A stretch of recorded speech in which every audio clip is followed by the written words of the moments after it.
በማያሻማ ሁኔታ የትግራይ ወንበዴዎችና የኤርትራ ወንበዴዎች ባቋቋሙ ባካሄዱት ያለፈው ጉባኤያቸው አጥፍቶ መጥፋት ነው ብለዋል።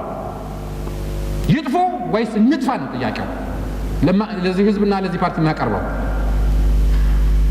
ይሄ አደገኛ ፎርስ ነው፣ በፍጥነት መጥፋት አለበት ጓዶች።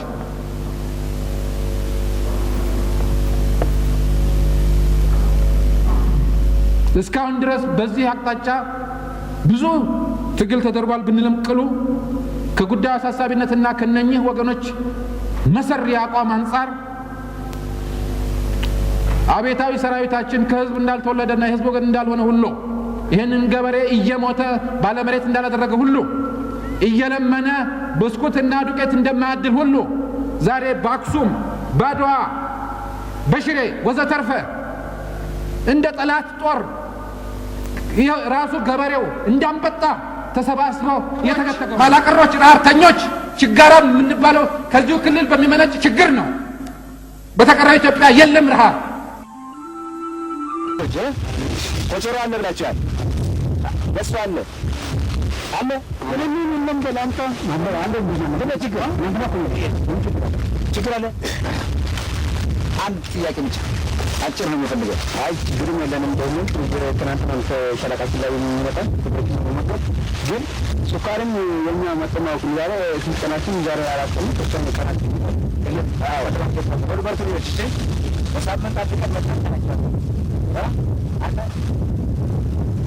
አይቻቸዋለሁ።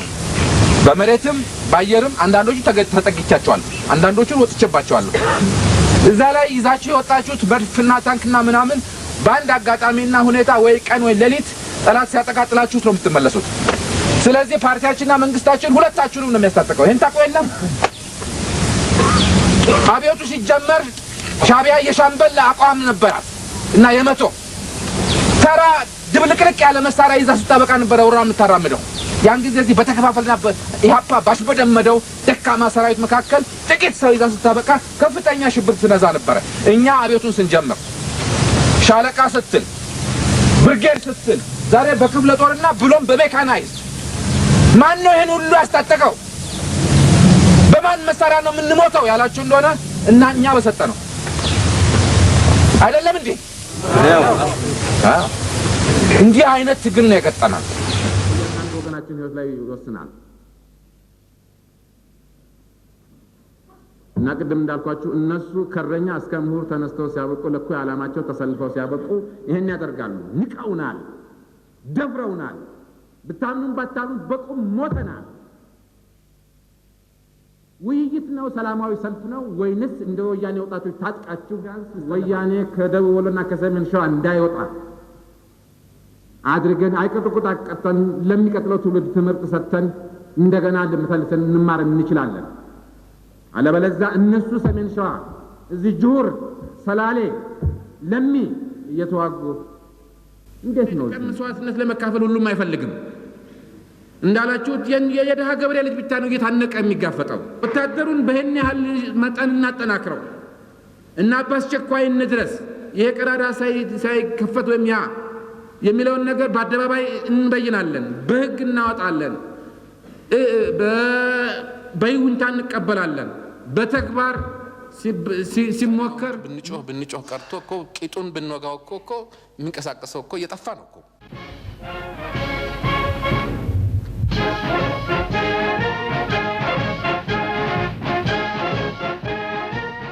በጥይትና በዱላ በስንት ጩኸትና ሁካታ ለቅሶ አይደለም እንደ የሚወጣው ሰው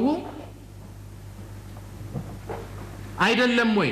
ከመኪና እየወረደ ገና ጦር ሜዳ ሄጄ ጥይት ይገለኛል ብሎ በማሰብ ነፍስ ለማዳን ሌላ ነገር ነው።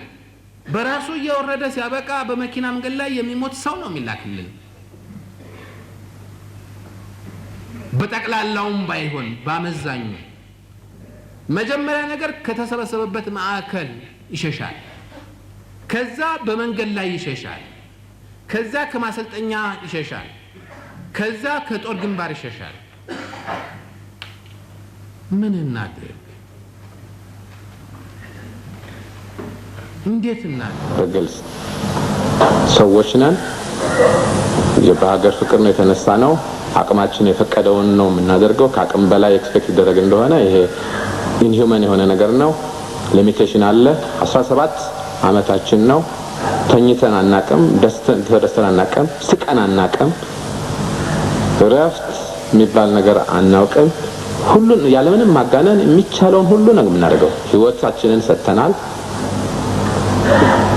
እና ይሄ ቢያንስ በዚህ ቤት ካልታወቀ በስተቀር ኢትዮጵያ ህዝብ እንዴት ሊያውቅ ይችላል የጦርነቱን ባህሪ ለማስረዳት ለምሳሌ መዘዞ ተይዟል ተብሎ በአለም ዜና ዛይ መዘዞ ምን አይነት ቦታ ነው እንግዲህ የሰሜን ሸዋን የጎበኛችሁ ሰዎች ታቀላችሁ በጠቅላላ 17 አመት የተለያዩ ካርታ ንድፎች ላይ ያሉ ኮረብታዎች የኛ አንድ ሻምበል ይዛል ወይን በሌላው ጊዜ ገፍቶ የወንበዴ ቃኝ ይዛል አንድ የኛ ክፍለ ጦር ያንን ይዛል እንደዚህ የተደረገ ነው በዚህ ባለንበት ቴሪቶሪ ውስጥ ጦርነቱ ለረጅም ጊዜ ተካሄደው ሰላ ድንጋይ ምንድነው ከተማ ነው ሜዳ ነው ገደል ነው ውሃ ነው ቋጥኝ ነው ምንድነው በአንድ ኪሎ ሜትር ዲስታንስ ውስጥ ጦርነት ነው እንገፋፋለን ምናምን እንላለን ለነሱ ትልቅ ነገር ነው አቺቭመንት ነው ሪኮግኒሽን ነው ዝና ነው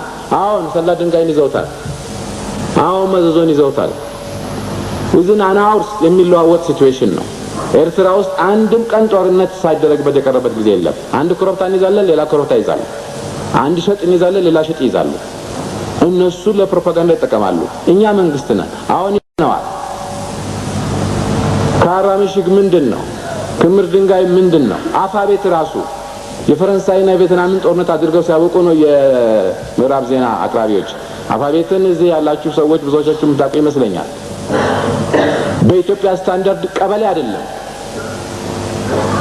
700 ሰው ነበረበት እኔ እዛ በርኩ ጊዜ የነበረው እዛ ቦታ ላይ ለሚሊተሪ ስትራቴጂ ያዝነው ቦታና ለውሃን በቤንዚን አይቆፈርበት አልማዝ አይቆፈርበት ወርቅ አይወጣበት አገር አይደለ ሰው የለበት ምን nothing የደንዲያንፉ ጦርነት ፈረንሳይ ተረታችበት ሁኔታ አይነት ድል ነው አሉ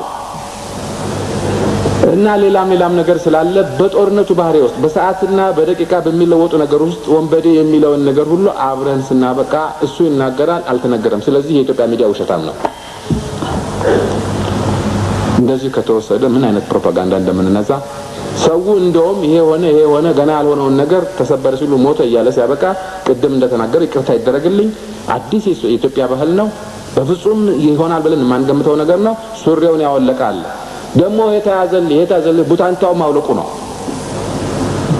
ህይወት መጥፋትና ከኑሮ መፈናቀል ያስከተለ ሁኔታ እንዲለወጥ በልዩ መልክ ጥረት ሲደረግ ቆይቷል ሆኖም ችግሩ አልተቃለለም ይልቁንም ወደ ባሰ ደረጃ እየተሸጋገረ በመሄድ ላይ ይገኛል ስለዚህ ደም መፋሰስ እንዲቆምና ሰላምም እንዲሰፍን በልዩ ወገኖች የአገሪቱ ፕሬዝዳንት ከስልጣን መውረዳቸው እንደሚበጅ ታመነበት ስለሆነ ይህንኑ በማመዛዘን ፕሬዝዳንት መንግስቱ ኃይለማርያም በዛሬው ዕለት ከስልጣን ወርደው ከኢትዮጵያ ውጪ ሄደዋል ፕሬዝዳንቱ ከስልጣን በመውረድ አገር ለቀው በመሄዳቸው የሪፑብሊኩ ምክትል ፕሬዝዳንት ሌፍተናንት ጀነራል ተስፋዬ ገብረኪዳን ተክተው